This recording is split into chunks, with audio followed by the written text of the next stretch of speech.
안녕하세요. 오늘도 사연 살롱을 찾아주셔서 감사합니다. 어부의 아내에서 사업가로 변신한 50대 여성입니다. 30여 년 전 남편과 이혼하고 아이들과 함께 살아왔습니다. 남편과 함께한 기간은 딱 5개월뿐이었지만 그 짧은 시간 동안의 추억으로 지난 30년을 버틸 수 있었어요. 남편은 제 인생의 은인이자 제가 살아갈 의미가 된 소중한 사람이었죠. 그런 남편이 어느 날 갑자기 세상을 떠나자 정말로 앞이 캄캄했습니다. 혼자 남게 된 생각도 들었을지도 모르겠어요. 그러나 그 당시 제 뱃속에 3개월 된 우리 아이가 있었고 그 아이를 지켜야 했기에 어쨌든 인생을 살아내야 했죠. 남편이 남겨준 아이를 제대로 키우는 것만이 제가 남편에게 받은 사랑을 돌려줄 수 있는 길이라고 믿었습니다. 순간순간 사무치도록 남편이 그리웠지만 그렇다고 30년 동안 하루도 빼놓지 않고 남편을 그리워했다면 거짓말일 것입니다. 혼자 아이를 키우는 것이 벅차고 힘들어서 먹고 살 뿐만 아니라 결혼을 없앤 슬픔에 빠져 있다는 것만은 없었습니다. 그렇게 1년, 2년이 지나고 시간이 약이라는 말처럼 남편에 대한 그리움도 조금씩 잦아들기도 했고요. 그렇다고 완전히 잊을 수 있었던 것은 아니에요. 자라면서 남편을 닮아가는 아들을 완전히 잊을 수 있었던 것은 아니에요. 영화를 보면서 남편이 떠올라 가슴이 뭉클했습니다. 그런데 남편과 30년 전에 이별한 후 그리움 속에서만 존재하던 남편을 우연히 만나게 되었죠. 그것도 의외의 장소에서예요. 그렇기 때문에 이제부터 영화보다 더 영화 같았던 제 이야기를 들려드리겠습니다. 17살까지 서울에서 살았어요. 그 후 아버지가 돌아가시면서 엄마와 둘이서 살게 되었죠. 엄마는 집에서만 살림을 하시던 분으로 아버지가 돌아가신 후에는 적절한 직업을 찾지 못하셨어요. 그래서 1년도 채 안 돼서 재가를 하시게 되었죠. 재혼하신 분은 돈이 꽤 있으셨지만 중학생인 아이 둘 때문에 저까지 데리고 살고 싶지 않으셨죠? 엄마랑 재혼하기 전 제가 들락거릴 때마다 제 얼굴을 볼 때마다 언제나 불쾌한 표정을 짓곤 하셨어요. 이런 아이가 어떻게 될까 미리 말씀드릴게. 난 다른 사람의 자식까지도 책임질 생각은 없어요. 만약 나와 결혼할 생각이 있다면 먼저 정리해 주세요. 애들 앞에서 이런 얘기를 할 필요가 있어요. 나도 이 모든 일에 대해 생각을 하고 있습니다. 무슨 일이 일어나게 될까? 어떻게 해야 하는지 알 수 없을지도 모르지만 너도 나와 함께 살 생각이 있다면 분명히 정리해야 할 게 있어. 애 때문에 나중에 이러니 저러니 하는 것보다는 가만히 있기보다는 남을 위해 양보하는 게 나을 거예요. 아무래도 항상 이스레기를 하는 아버지 때문에 내 마음이 아팠습니다. 그래서 더 엄마에게 의지하고 미움을 받지 않으려고 애쓴 일이 있었어요. 기억이 어렸을 때 나에게는 이렇게도 일이 있었네요. 하지만 그러한 노력에도 불구하고 엄마는 저를 데리고 가지 않았어요. 어른들은 많이 착각하는데 나이가 어리면 무엇이든 금방 얻을 수 있고 모든 상황에 대해 민감하지 않으리라 생각한다는 거예요. 사실 어른들보다 아이들이 상대방의 감정을 잘 읽고 상처도 오래 남는 경우가 많은데요. 제가 여전히 엄마가 버린 그 날을 선명하게 기억해요. 자영아, 우리 여행 갈까? 부산에 가서 바다도 보러 가고 할머니도 보러 오자. 할머니가 너무 많이 보고 싶다고 하면 라고 하던 엄마의 말이 떠오른다. 뜬금없이 여행을 제안하는 엄마의 말 속에서 마침내 엄마가 나를 버릴 것임을 느꼈지만 엄마는 제가 그런 생각을 하는 것을 모르는 것 같았어요. 알게 된다 해도 달라질 것 없겠지만 서울역에서 기차를 타고 한참을 달려 도착한 부산은 서울보다 공기가 축축하고 무서웠어요. 엄마 손에 이끌려 택시를 타고 간 곳은 가파른 언덕의 집들이 따닥따닥 붙어있는 곳이었어요. 택시에서 내려서 한참을 가파른 계단을 올라가자 할머니 집에 나왔는데 녹이 쓴 철대 문이 기울어져 있어서 문을 닫아 놓았는데도 마당에 놓인 화분이며 세수대야가 다 보일 정도였어요. 그 허름한 집 문을 열고 엄마랑 들어가자 지독한 냄새가 코를 찔렀어요. 지금은 그게 콩잎장아찌 냄새라는 걸 알지만 그때만 해도 생선 비린내인 줄 알았어요. 엄마는 옷가방을 마루에 두고 집안을 살폈어요. 그리고 착잡한 표정으로 한숨을 쉬더니 안쓰러운 표정으로 나를 보았다. 내려다보더니 자영아, 할머니는 장사 나가셨나 보다. 할머니 오실 때까지 우리는 부산을 구경 좀 할까? 자경이 말했다. 부산은 처음이잖아. 엄마도 아빠랑 결혼할 때 한 번 와보고 안 와봐서 구경하고 싶은 데가 많거든. 엄마는 제 손을 잡고 집을 나섰어요. 그래서 엄마랑 태종대에 가고 용두산 공원도 가고 자갈치 시장도 둘러보았어요. 저는 혹시라도 엄마가 제 손을 놓고 도망칠까봐 엄마 손을 꼭 쥐고 떨어지지 않으려고 안간 힘을 썼죠. 그렇게 한참을 부산 곳곳을 돌며 구경을 한 엄마와 저는 할머니 집 근처 시장으로 향했어요. 저희 할머니가 거기서 장사를 하셨거든요. 지금처럼 재래장이 정리되기 전에는 많은 상인들이 가게 대신 길가에서 대화를 나누며 장사를 했는데 우리 할머니도 그중 한 사람이었습니다. 그녀는 콩잎을 100장 단위로 포개놓고 파셨는데 그것은 어린 나의 눈에는 갈색 나뭇잎처럼 보였어요. 저와 엄마를 발견한 할머니는 자리를 정리하고 일어나 다가와서 울음을 참는 듯한 표정으로 나를 내려다보셨죠. 대하 애장아찌가 많이 남아 있었지만 할머니는 장사를 그만두고 함께 집으로 오셨어요. 할머니가 집에 돌아와서 저녁을 먹는 동안 나는 언제 엄마가 나를 버릴지 걱정돼서 마음이 편해지지 않았습니다. 없었어요. 씻고 잘 준비를 하라고 하는데도 옷도 안 갈아입고 엄마 옆에만 딱 붙어 있었죠. 자, 벌써 9시가 넘었어. 빨리 사야지. 내일도 엄마랑 놀러 나가지. 거짓말 나 자면 엄마 도망갈 거잖아. 나도 다 알아. 그러자 엄마는 살짝 당황하더니 이내 제 머리를 쓰다듬어 주며 말했어요. 엄마가 어디를 도망가? 우리 자경이 여기에 두고 엄마 안 갈 거니까 걱정 말고 고자. 정 못 믿겠으면 엄마랑 새끼 손가락 걸자. 그럼 믿을 수 있지? 엄마랑 새끼 손가락까지 걸어서도 저는 마음을 놓지 못하고 몇 번이나 자리를 뒤척이며 엄마가 있는지 확인을 했어요. 하지만 밀려오는 잠은 어린. 저의 경계심도 밀어버린 채 꿈나라로 향해 버렸어요. 다음 날 아침 눈을 뜬 저는 제 옆자리가 비어있는 걸 보고 심장이 방망이질을 시작했어요. 눈곱도 뜨지 않은 채 집안 곳곳을 살피며 엄마를 찾았지만 그 어디에도 엄마는 보이지 않았어요. 마침 부엌에서 아침 준비를 하시던 할머니가 그런 저를 보시고 고마해라, 내가 엄마여 없다. 서울로 혼자 가야 한다. 고마하고 이리 오너라. 밥 먹자. 라고 하셨어요. 할머니의 그 말에 설움이 뒷받침이 떠서 발을 동동 구르며 울음을 터뜨렸어요. 아니야, 아니야. 엄마가 안 간다고 했단 말이야. 어제 나랑 새끼 손가락도 걸고. 약속한 말이야. 엄마한테 갈래. 나는 엄마한테 갈 거야. 지금 당장 나가면 엄마를 잡을 수 있을 것 같아서 신발을 구겨 신고 밖으로 달려났어요. 하지만 얼마 못 가서 계단에서 넘어지고 말았어요.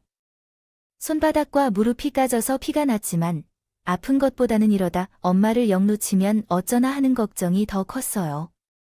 그래서 자리를 털고 일어서려는데 갑자기 할머니의 거친 손에 잡혀버렸어요.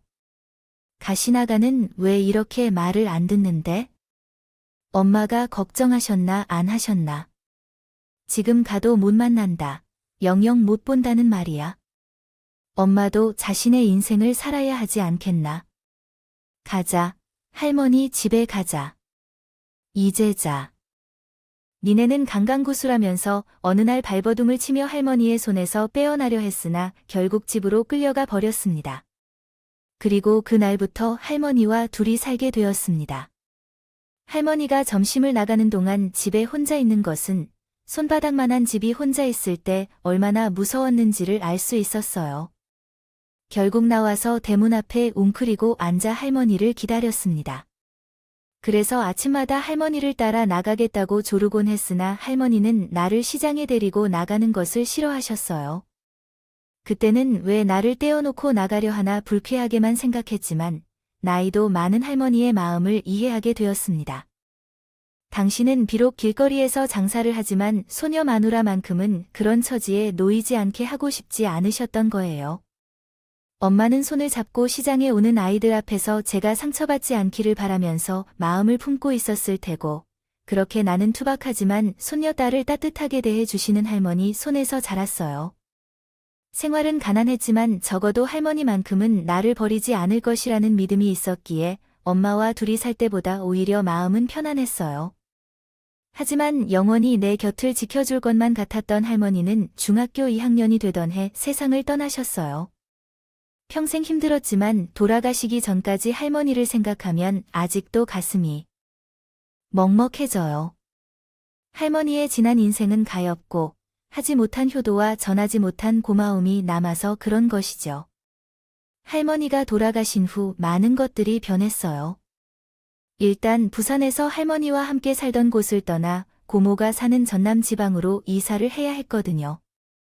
고모가 살던 곳은 도의 끝자락에 위치한 바닷가 마을이었는데 마을 사람들 대부분이 혹, 황매에 종사하는 곳이었어요. 고모는 제가 아빠의 장례식장에서 보았다고 했지만 솔직히 제게는 그 기억이 없어요. 고모는 아빠보다 9살 위 나이에 해당하는 누나였는데 일찍 시집을 가서 어려운 형편 탓에 서로 자주 만나지 못했기 때문에 저와는 대면하지 못했던 상황이었어요. 어려운 삶 속에서도 유일하게 공감할 수 있는 조카로서 고모는 철저히 저를 무시할 수 있었죠. 남편의 눈치를 보지 않고 쟤를 데려간 거였습니다. 고모부도 그렇고 사촌들도 마찬가지였습니다. 어느 날 갑자기 그들의 집에 살게 된 제가 반기지 않았을 것입니다. 고모부는 그런 마음을 숨기지 않고 솔직한 성격이었죠. 예를 들어 모처럼 마을에 나가 통닭을 사올 때도 먹기 전부터 잔소리를 쏟아내곤 했습니다. 워에 나가 전생에 문제를 겪었다고 하는데 이렇게 짓거리는지 모르겠어요. 내 새끼에게 넣을 것도 모자라는데 너무 한남자서 목구멍까지 챙겨야 해서 나온 참이에요. 아따같이 혀를 매겨 살리느라 나가 새가 삐져 분단계야. 너도 양심이 있다면 눈치를 살피며 처먹어라. 닭다리나 날개는 버려도 되지만 목뼈만 빨고 있는데 그게 무슨 뜻인지 잘 알아야겠죠. 말했습니다. 생각하기에는 너무 더러워서 안 먹는다고 말하고 자리를 박차고 나가고 싶었지만 창피하게도 그때는 통닭의 유혹을 떨쳐낼 수가 없었습니다. 고모 집에 얹혀 살게 된 이후로 삼시세끼를 얻어먹는 것도 감지덕지였기 때문에 통닭 같은 특식은 가뭄에 콩나듯 만날 수 있는 기회였습니다.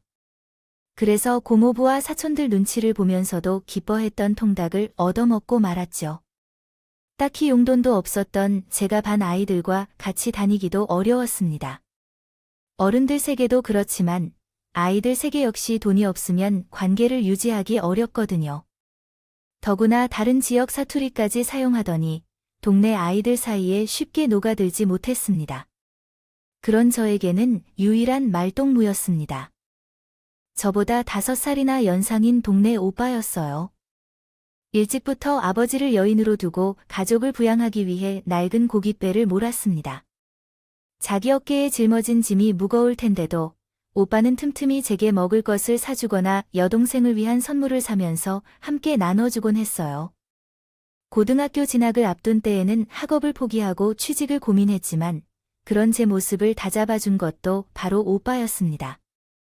사람은 말이 아니라 배운 것을 실천하는 것이 중요하다고 말씀하셨죠. 현재는 돈이 더 필요한 상황일지 몰라도 인생을 생각할 때에는 공부를 통해 배우는 것이 맞는 선택이 되어야 한다고 조언해 주셨습니다. 배우고 싶어도 못하게 말리지 않으시고 해교 안 가고 비린내마다 감시롱 배 타고 싶은 나라니까 어찌 할 것이냐고 그럼으로써 제게 깊은 생각을 하라고 말씀하셨죠. 부모님이 제게 보내는 말씀은 이해할 수 있지만 언제나 당신이 동생이잖아요. 돈을 벌어야 배를 타야지. 그래도 도복이 있고 해교에 가는 아들을 보면 말야. 아직도 그 가슴이 찌릿찌릿하고 입안으로 혀가 교복을 입고 공부한 뒤 잡혔다. 이러면서 그 가슴이 우는 거지.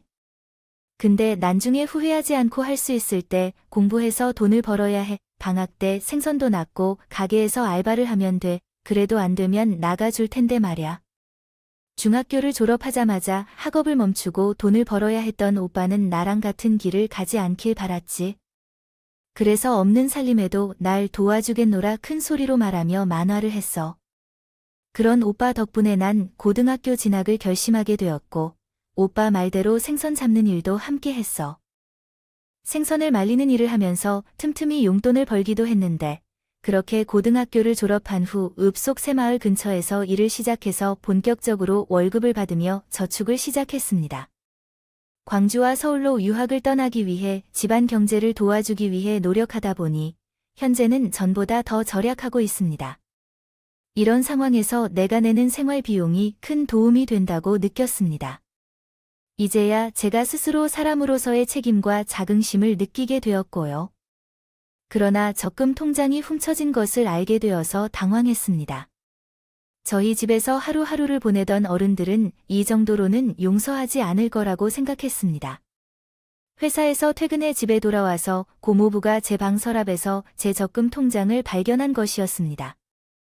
누구나 당당한 척을 해 그러시느냐고 물었더니 내가 그런 거 싫다 아니잖아요. 아, 나가서 못 볼 데서 뭘 받느냐고 넌 누구야? 너희 보호자가 아니야? 보호자가 자식같이 통장을 살펴보는 것이 왜 이상한 거냐고? 도끼 눈을 뜨고 짓거리는 건 뭔 소리야? 그 얘긴 한번 해보자며 너도 이제 어른인 걸로 삼키겠지? 내 집에서 바보를 묵고 살자 되었으니까 밥값을 좀 내야겠지? 그만큼이야. 우선 이 통장의 돈은 우리 상현이 다음 학기 등록금으로 쓰자. 나가서 이 아이들을 키워야 하는데 누구든 돈이 내 돈이라고 등록금으로 쓸 수 있는 건 아니야. 고모부도 그 돈이 당연히 자기 아들의 등록금으로 쓰겠다고 말했더니 통장을 들고 나가버렸어. 나가서 고모부를 따라가서 돈을 돌려달라고 했는데 자기의 말을 반복했지만 돌아오는 건 욕설과 함께였다. 그건 정말 억울해요. 한 애를 키워줬을 때 이젠 몇 분인가 아깝다고 이러니 정말 정신 상태가 이상하구나 해요. 나를 키운 건 어머니 새끼가 아니라 은혜도 모르는 짐승 새끼였군요. 욕을 주기 싫다면 뭐 그래도 나도 손해면. 너는 내 집에 있는 동안 먹고 자고 했던 모든 것들을 거절하고 나가라 못하겠어?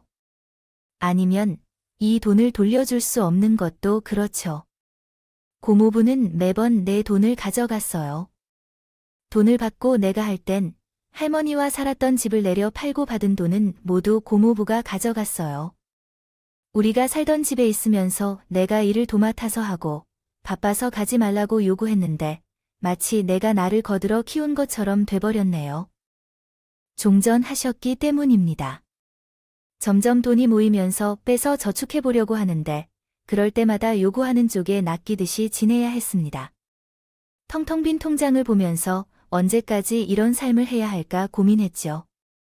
그런 때마다 오빠는 차라리 자기한테 시집 오라고 하더라고요.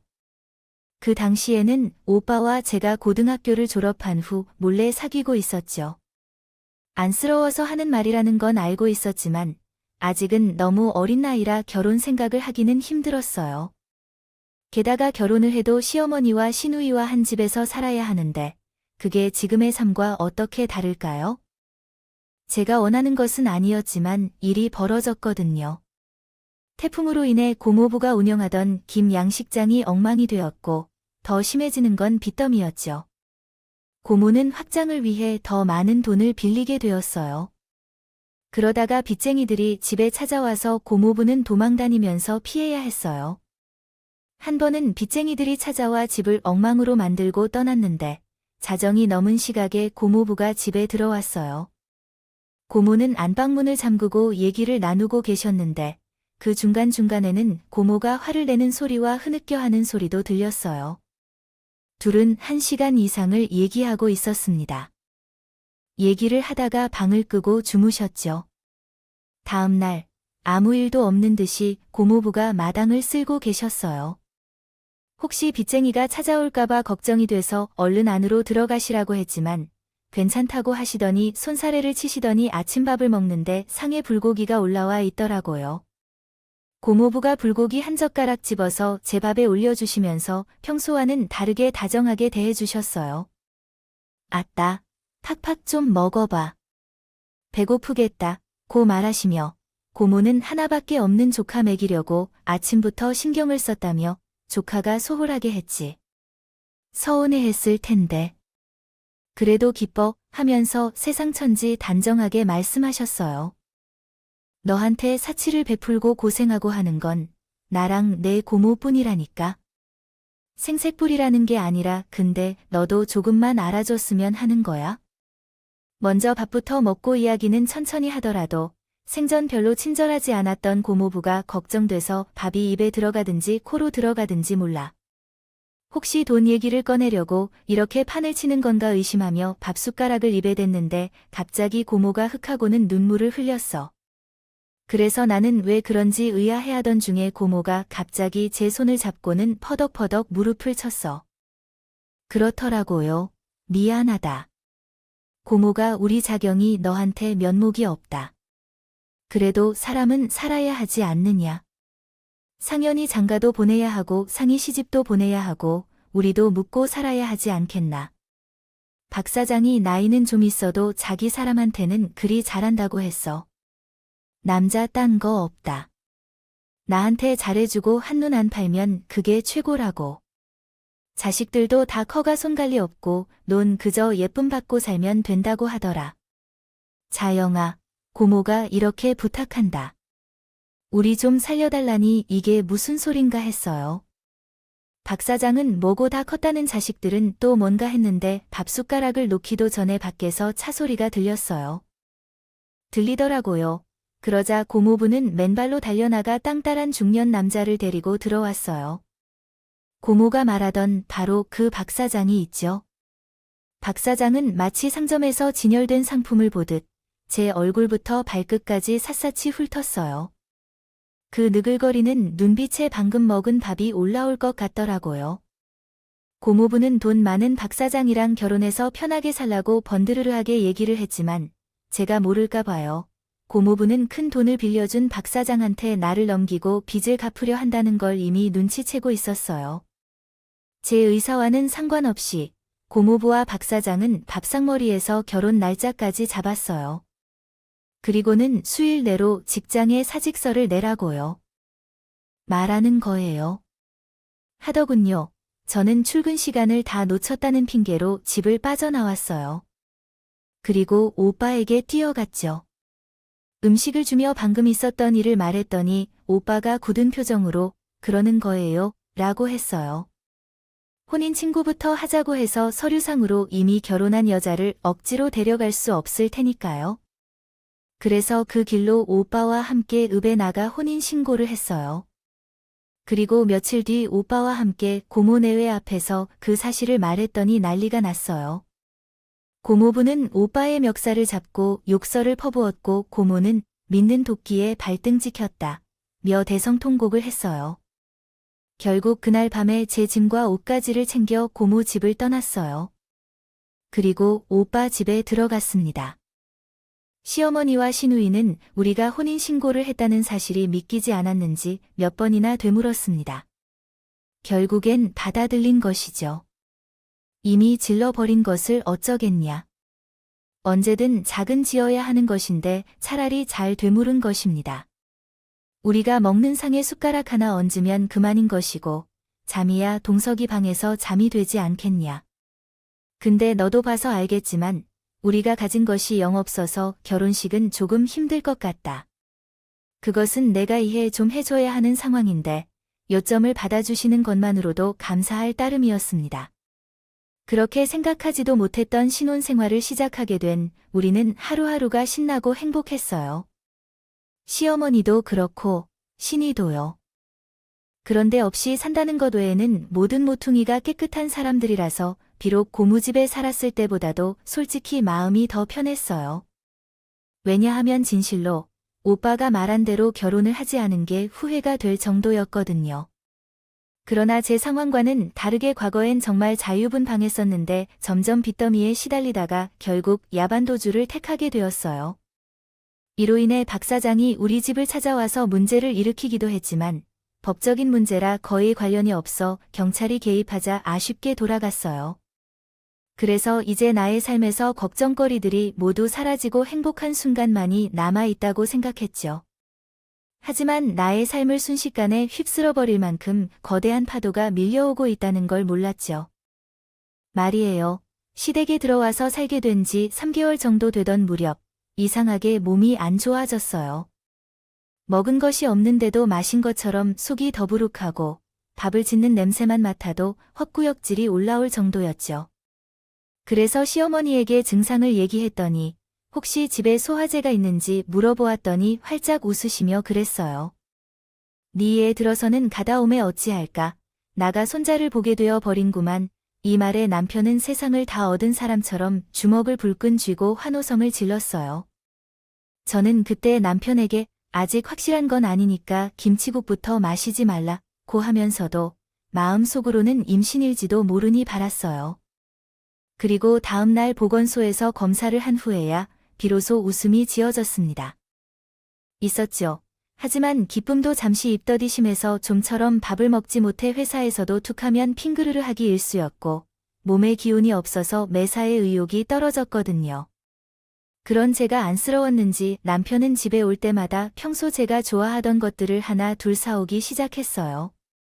순대도 사오고 과자도 사오고 아이스크림도 사봤지만 냄새만 맡아도 속이 뒤집어질 것만 같아 도저히 못 먹겠더라고요.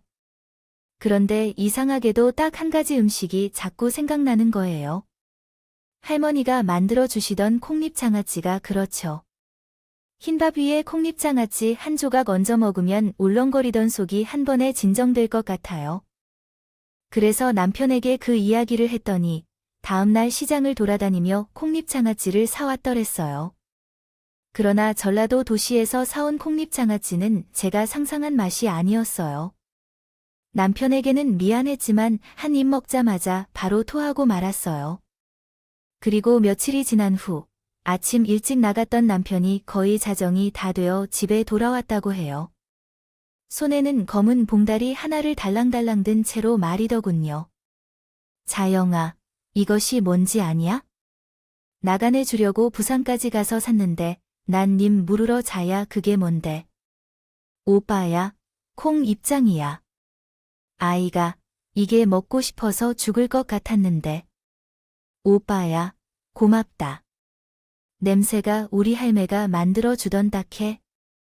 그 노래는 부엌으로 뛰어들어 찬 밥 한 덩이를 들고 와서 콩잎으로 싸서 입에 넣었더니 그때서야 밥 지을 때의 냄새도 제대로 맛있게 느껴지는 내가 그 꾸리꾸리한 콩잎 장아찌는 것 하나도 불쾌하지 않게 느껴지고 밥이 맛있게 넘어가다니 참 이상한 일이에요. 남편 덕분에 밥을 먹게 된 제가 있었고 얼마 후부터 입맛이 없어서 먹는 것에 더 이상 고생하지 않았어요. 이 모든 것이 제게 하늘에 있는 별도 따올 것 같은 남편 덕분이라고 생각했어요. 모르겠지만 세상에서 가장 행복한 임산부가 아닐까 생각했을 정도로 매일 행복했어요. 하지만 그것이 바로 거기까지였고 조업 시간을 늘리기로 한 남편은 심상치 않은 날씨에 배를 타고 나갔다가 실종되었어요. 다음 날에도 수색 작업을 했지만 남편의 배는 어디에도 보이지 않았어요. 그래도 내 남편은 어딘가에 살아있을 거라는 희망을 버리지 않았는데 사고 후 일주일이 지난 무렵에 남편의 배 일부가 발견되었다는 소식에 어머님께서 기절하셨어요. 신락 같은 희망마저 사라져버려 있을 힘도 없더라고요. 하루아침에 가장을 잃은 우리 가족은 전의를 상실한 패잔비들처럼 지내게 되었어요. 솔직한 심정으로 말하자면 그때 저는 뱃속에 아이만 있지 않았다면 남편을 따라 바다로 뛰어들었을지도 몰라요. 하지만 여자는 약하지만 어머니는 강하다고 생각해서 억지로 밥솥도 입에 떠넣고 앞으로 나아가야 했어요. 버티면서 살게 되더라고요. 그리고 드디어 출산을 한 그날, 힘겹게 눈을 뜬 아이 얼굴에서 남편이 보이더라고요. 그 모습에 저도 어머님도 시누이 다 같이 울음을 터뜨렸어요. 오마이갓, 이게 누구야? 우리 동석이 아니야? 각시랑 어메랑 동생이 보고 자아 다시 와본 것이야? 오마이갓, 내 새끼 눈에 넣어도 안 아파.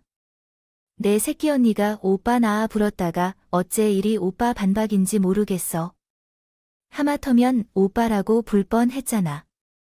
죽은 남편이 다시 돌아왔다는 것처럼 우리 가족은 갓 태어난 아이를 반갑게 맞아주었어요. 그렇게 제 아들은 우리 가족에게 있어 희망이 되었어요. 아들을 닮은 손주 덕분에요. 어머니도 기운을 차리셨어요. 시누이와 함께 산후조리도 해주시고 틈이 날 때마다 손주의 얼굴을 내려다보시며 아들과 닮은 구석을 찾느라 바쁘셨어요. 그때 다 죽어가던 우리 가족을 살린 건 제 아들이에요. 우리 아이가 태어난 뒤 우리 가족에게는 많은 변화가 있었어요. 출산과 함께 회사를 그만두어야 했던 저는 어머니와 함께 식당을 차렸어요. 우리가 사는 지역에 바다 낚시를 즐기는 낚시꾼들이 자주 오기 때문에 그 사람들을 타깃으로 삼았던 건데 어머니 음식 솜씨가 좋아서 그런지 현지 주민들도 많이 찾아주시더라고요. 그런데 생각지도 못한 것은 입소문을 타고 유명해지기 시작한 거예요. 옆에 반찬으로 내놓았던 것이었죠. 어머님께서는 젓갈을 잘 만드셔서 오징어 젓갈, 창난젓, 멍게젓, 아가미 젓갈에 이르기까지 그때그때 값싸고 신선한 재료들로만 갈들이 손님들의 입맛을 사로잡았어요. 외지에서 온 낚시꾼들은 배에서 먹는다며 젓갈을 만들기 위해 너무 맛있어서 집에서도 시켜 먹으려고 해요. 다만 대신 택배비는 따로 내셔야 되는데 괜찮으시겠어요? 아우, 당연히 택배비는 미리 내셔야죠. 명함 한 장만 주시고요. 그렇게 시작된 택배 주문은 시간이 갈수록 양이 더 많아져서 가게 안에는 택배용 아이스박스가 벽에 안 보일 정도로 쌓여갔어요. 홀 매출보다 택배 매출이 3배가량 더 높아지자 결단을 내려야겠다 생각이 들더라고요. 본격적으로 젓갈 장사를 시작해보기로 결심했죠. 재료는 당시 시누이와 결혼을 앞두고 있었던 서방님이 납품해 주시기로 해서 일단 일을 저질러요. 식당을 하던 가게는 아예 젓갈 가게로 변모시켜버리고 가게 안쪽 주방은 창고로 만들어서 택배용 부자재인 젓갈 냉장고를 들여놓았죠. 그렇게 시작된 젓갈 장사는 해가 지남에 따라 점점 성장하고 우리 아들이 고등학교에 진학하면서 타 지역에 제2, 3공장을 지어 사업을 확장했어요. 그러다 인터넷 판매가 활발해지면서 오픈마켓 사이트에서도 판매를 시작하고 홈페이지를 개설하여 자체 운영하기도 했습니다. 어머님이 돌아가신 이후에는 시작했어요. 본점을 신누이 내외에 맡기고 본사는 경남에 있는 제2공장 옆으로 옮겼어요. 아무래도 저희 시댁이 있는 지역은 교통도 불편하고 입지 조건이 안 좋아서 불가피하게 옮기게 되었죠. 본사를 옮긴 후에는 해외 수출도 시작해서 직원도 확충하게 되었어요. 대학을 졸업한 아들 녀석도 우리 회사에 입사해 말단부터 일을 배우기 시작했죠. 저랑 시어머니와 시누이 셋이서 시작했던 젓갈 가게는 30여 년이 흐르는 사이 150명에 달하는 직원을 거느린 회사로 자라났어요. 이렇게 회사를 키우기까지 고생도 죽어라 했지만 그 덕에 돈도 참 많이 벌었어요. 그래서 더 일찍 세상을 떠난 남편이 그리웠어요. 살아있었다면 좋은 옷도 차도 음식도 다 사줄 수 있는데 왜 그리 빨리 내 곁을 떠난 것인지 참 아쉽게 여겨요. 그래서 남편에게 못 받은 사랑을 아들에게 푹 빼곡히 주었어요. 할 수만 있다면 평생 곁에 두고 살고 싶은데 아들 녀석은 이런 내 마음조차 모르고 자기 여자친구에게 푹 빠져 제게는 시간도 잘 내주지 않아서 뭐죠. 거기서 누구를 만나는지 얼굴이라도 보여달라고 닥터해 보았지만 꽁꽁 숨기고 공개를 안 하더라고요. 내가 잡아먹지 않는데 말이야. 그런데 어느 날 내 방에 찾아와서 그러는 거예요. 엄마, 슬슬 결혼해야 될 것 같아서 이야기할 건데 소개시켜 주실래요? 원하는 사람이 있어 엄마도 잘 아실 거예요. 엄마가 많이 칭찬해 주시던 분이에요. 너가 회사 직원하고 사귀고 있었나 봐. 나는 사내 연애를 안 된다고 했는데. 그래서 뭐, 사람의 마음이 이것저것 가리고 가는 건 아니잖아. 그래서 누군가 문을 두드렸을 때 아들이 문으로 가더니 문 밖으로 얼굴을 내밀며 누구를 불렀다고 해요. 곧이어 사무실 문을 열고 나 이은 얼굴이 들어왔어요. 평소에 일을 잘하는 영업부 윤대리셨죠. 혹시 여자 얼굴만 보고 고르셨으면 한 소리 할 생각이었는데 사람도 바르고 똑똑한 윤대리가 아니면 나도 깍듯해요. 아들이 말로는 둘이 3년 넘게 사귀고 있대요. 그동안 속이는 일 없이 함께 해왔다고 하네요. 만나서 반갑게 인사를 나누었고 윤대리 부모님과는 가족 여행까지 함께 가는 정도로 가까운 관계를 유지했습니다. 이런 이야기를 듣자 괴롭기도 했지만 장인 장모가 될 인연들로부터 사랑받아 지내온 것에 대해 어느 정도는 다행으로 생각했습니다. 특히 아버지의 얼굴을 모르는 상태에서도 예비 장인과 함께 대중 목욕탕을 가거나 함께 종종 어부 행세도 하고 그런 이야기를 들을 때는 눈물이 날 정도였습니다. 장인 어른이 저를 정말로 아름답게 여기는 것에 대해서도 이해가 가지 않거나 기이한 면이 있었지만 그의 식성 또한 나와 비슷하다는 점이 눈에 띄었고 함께 외출할 때는 사람들이 부자인 줄로 착각하는 경우도 있었답니다. 내 외모가 장인 어른과 많이 닮았음을 깨닫고 아마도 엄마도 장인 어른을 만나다면 놀랄 것이다. 우리 아버지가 살아 계셨다면 어떨지 상상해봐도 재미있을 것 같습니다. 이런 느낌일 수 있습니다. 장인 어른과 함께 있으면 정말 편한 느낌이 들어요. 그런 편안한 느낌을 다시 맛볼 수 없지 않을까 하는 생각도 들었습니다. 물론 농담일 거라 생각하면서 듣는데도 마음이 두근거렸어요. 내가 키운 아들인데 대릴 사위라는 소리는 말도 안 되는 제 생각이죠. 남편의 어릴 적 사진을 제외하고는 성인이 된 후 찍은 사진이 없어서 아들에게 아빠의 모습을 제대로 보여줄 수 없었어요. 그래서 아마도 그런 이유 때문에 자기가 장인이 될 모습을 통해 아빠를 느낀다는 말에 가슴이 찡했던 것 같아요. 그렇죠. 네, 그리고 이렇게나 닮았는데 엄마도 한번 확인하고 싶어요. 윤대리, 가급적 빠른 시일 내에 부모님을 만나 뵙고 싶어요. 저희는 제가 원망하고 있을 때 김소선 씨가 우리 집을 찾아왔다고 말씀드릴 수 있겠습니다. 하지만 그 약속은 지켜지지 않았어요. 상견례를 하기도 전에 윤대리 아버님이 신부가 될 준비를 하다가 갑자기 사망하셨기 때문에 결국 예비 사돈을 만나는 자리가 장례식장이 되어 버렸어요. 아들과 외동딸인 윤대리는 함께 상주로서 장례식장을 지키고 있어서 저는 따로 장례식장을 찾아갔어요. 생전에 만나보고 싶던 사돈을 영정사진으로 만나게 되었는데 영정사진 속의 사돈을 보자마자 숨이 턱 막히더라고요. 나이가 들어 많이 변하기는 했지만 30년 전에 죽은 남편이 분명했거든요. 제가 잘못 휘두른 낚싯바늘에 긁혀 왼쪽 뺨에 상처가 있는 것까지 똑같았어요. 믿을 수 없는 상황인데도 주저하지 않고 이야기를 이어나갔습니다. 말 역으로 그 모습을 보고 온 아들은 제 곁으로 다가와서 나를 보채주었어요. 세상에 어떻게 이런 일이 있을 수 있니? 내 남편이 왜 여기에 있어? 여보, 엄마 왜 그래? 저분은 제 이름이 아버지인 지원이 아버지와 아무리 닮았어도 우리 아버지라 착각하면 어떡해? 다른 것도 아닌데 장인, 너은 장례식장에서 아들은 놀란 표정으로 나를 책망했다. 제 귀에 그런 말 따위는 들리지도 않았어요. 이미 제가 흐느끼고 있었으니까요. 윤대리, 아버님 성함이 어떻게 되시죠? 혹시 권상현? 아니야, 왼쪽 뺨에 난 상처. 저건 어떻게 됐어? 저 뺨에 있는 상처. 내가 30년 전 바다에서 실종된 남편을 찾기 위해 장례식장을 방문한 회사 사람들은 내 이상한 행동에 당황한 듯 했어요. 그러자 윤대리 옆에 있던 안사돈이 다가와 그러더라고요. 실은 제 남편은 우리의 친아빠가 아니에요. 30년 전 바닷가에 쓰러져 있던 것을 제 친정 아버지가 발견하여 치료해 주셨어요.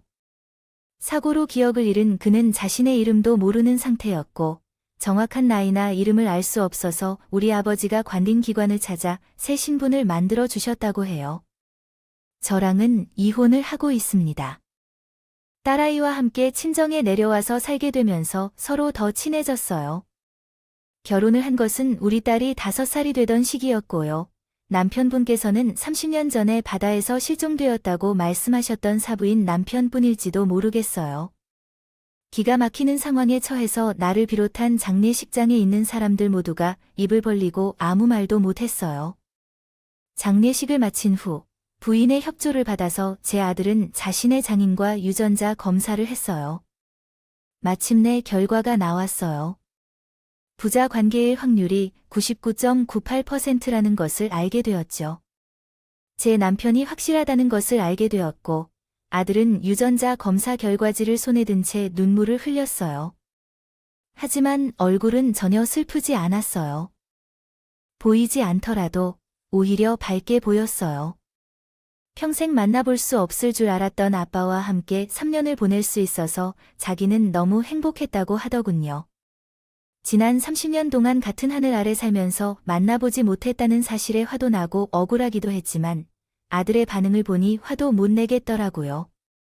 하긴 부모와 자식 간의 견원지간 다 더 원수처럼 지내는 사람들도 많은데 그래도 내 아들은 아빠의 좋은 기억만 가지고 살게 됐으니 그나마 다행이지 않나 생각하기로 했어요. 내가 남편과 함께 살았던 5개월의 추억으로 30년을 살았던 것처럼 내 아들도 지난 3년간의 추억을 가지고 평생을 살아갈 수 있었으면 좋겠네요. 좋겠습니다. 우리 며느리도 안 싸돈을 해주는 좋은 남편이 명명해준 인연이니 서로 잘 살아보려 합니다. 지금까지 제 사연을 들어주셔서 감사합니다. 소중한 인연들과 항상 아쉬움 없이 행복하세요. 여러분의 사연 댓글에 대한 응원과 현명한 조언을 부탁드립니다. 좋아요와 구독은 저에게 큰 힘이 됩니다. 오늘도 좋은 일 가득하세요.